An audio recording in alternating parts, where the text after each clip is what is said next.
Brothers and sisters, notice 6 stages of the Christian life here in our gospel today. First, the need, the initial frustration, the situation, which for these fishermen meant catching nothing. Second, the invitation to trust, to put out into deep waters.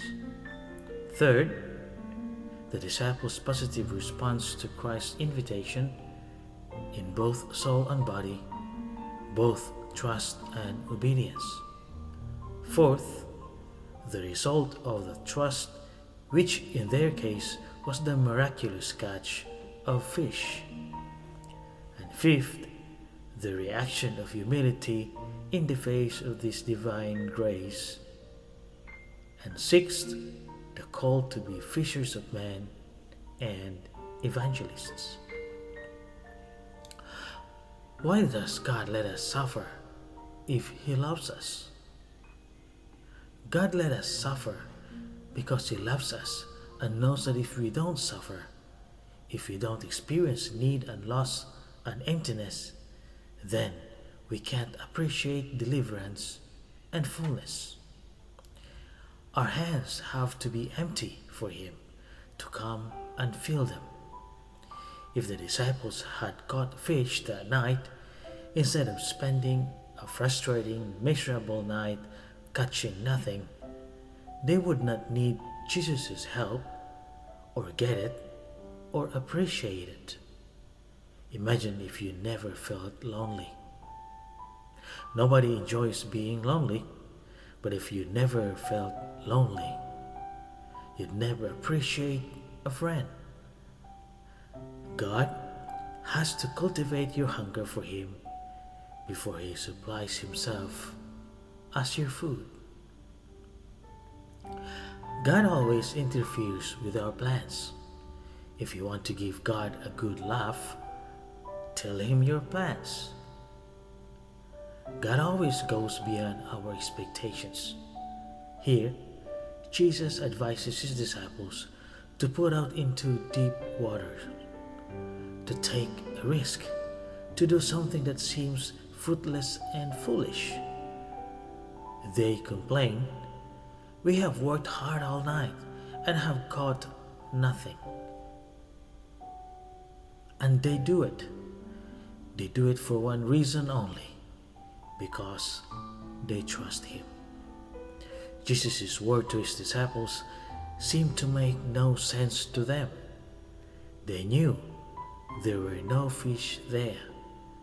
They had been fishing there all night. God deliberately asks us to do something that we don't understand, to trust Him in the face of evidence to the contrary. Does God love us?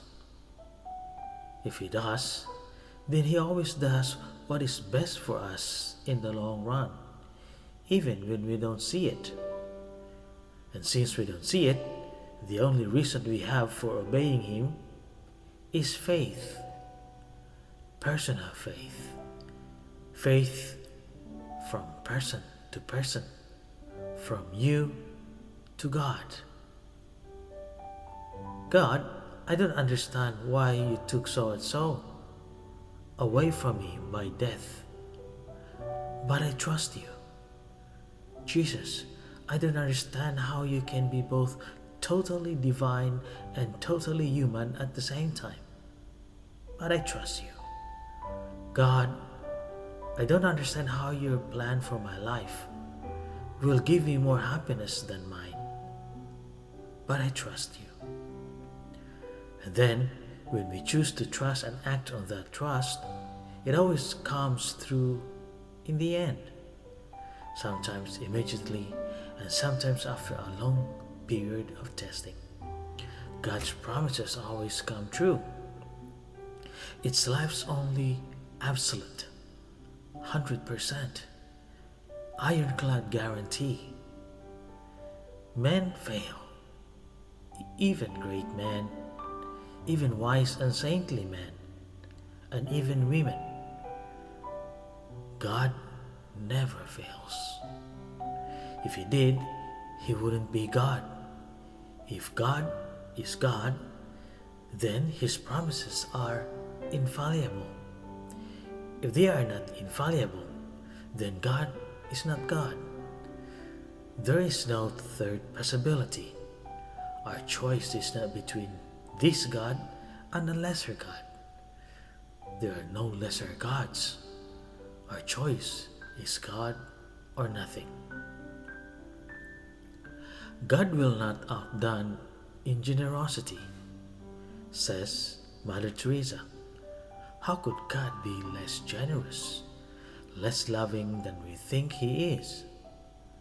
How could our concept of God be truer or better than the real God? How could the things God has prepared for those who love Him be less rather than more than all the things that our eyes have seen and our ears have heard and that have entered into our hearts and desires? And our reaction to that overflow of God's wisdom and love and generosity is naturally amazement. We eventually see that the things that God asked us to do that didn't make sense to us at the time turn out to be a higher wisdom than ours. We are humbled, and that's wisdom. It's Mary's wisdom at the Annunciation. May it be done unto me according to your word. It's Jesus' wisdom in the Garden of Gethsemane. Not my will, but yours be done. Again and again we discover that God's way is the best way, and that I did it my way is not the song the saints sing as they go marching into heaven, but the song the damned sing as they go marching into hell. Finally, God gives us a new job to do, to witness, testify, and share our own experience of the good news that God is love, that God is totally trustable, and that trust and obey is the way to wisdom and happiness. That's called evangelization, preaching the good news by both words and deeds, which are the two blades of the scissors. You can cut paper with a single blade of a knife, but scissors work much better.